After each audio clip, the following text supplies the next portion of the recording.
Hi again. I'm sure that's better, right? I'm sorry that the first video was oddly positioned, and I don't know how to edit that, so I'm going to keep it, but we're going to continue from here.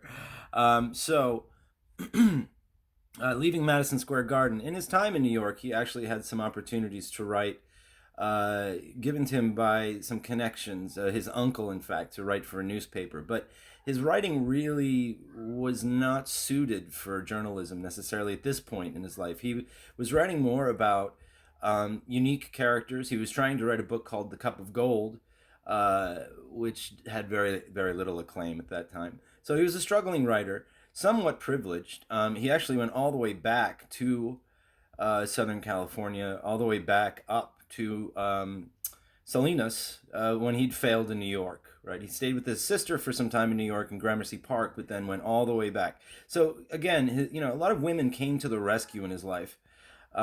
He was less concerned with style. He's less concerned with style than he was with unconventional characters in unusual situations. That's what his attempt in writing Cup of Gold, which again did not get much attention.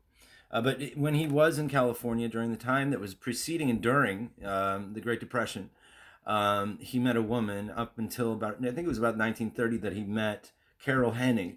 Carol Henning was someone who did a great deal of things for him as far as his writing is concerned. She worked for the San Francisco Chronicle, but she also sort of sacrificed herself for his work. When he was writing The Grapes of Wrath, it was original on very large swaths of paper, and he wrote in very tiny script. And he wrote about 160 pages on this large piece of paper, tiny writing.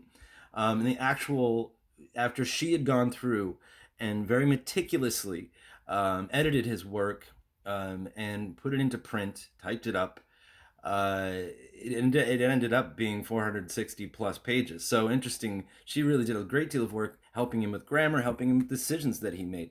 She was a huge influence in his life. He had met her when he was working at a fish hatchery.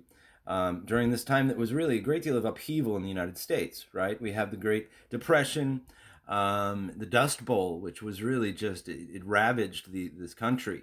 The arable land for the farmers was suddenly gone, and so they were called Okies. They moved from the middle part of this country, spanning from the panhandle of Texas all the way up into southern parts of Canada. This is what was affected. This was the land that was affected. They were called Okies, and they all went west into California, escaping essentially land that was just completely a dust, just a big bowl of dust, right? We might remember some pictures of the Dust Bowl and the great clouds of dust that covered the middle part of this country during this time.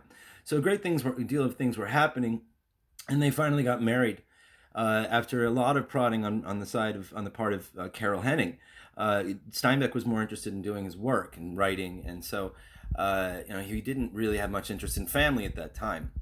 FDR, of course, pulled everything together in a lot of ways, one might claim, during that time, his New Deal.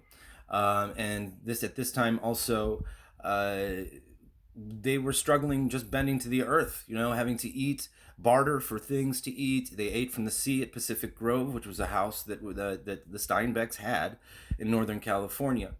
But they too were very greatly impacted by this moment in time in the history of the United States. And he was inspired by Carol and her social justice to write something called In Dubious Battle. So he began to do this sort of social justice, this sort of work, as an inspiration from Carol and her sort of prodding. All right, another video's coming. Thanks.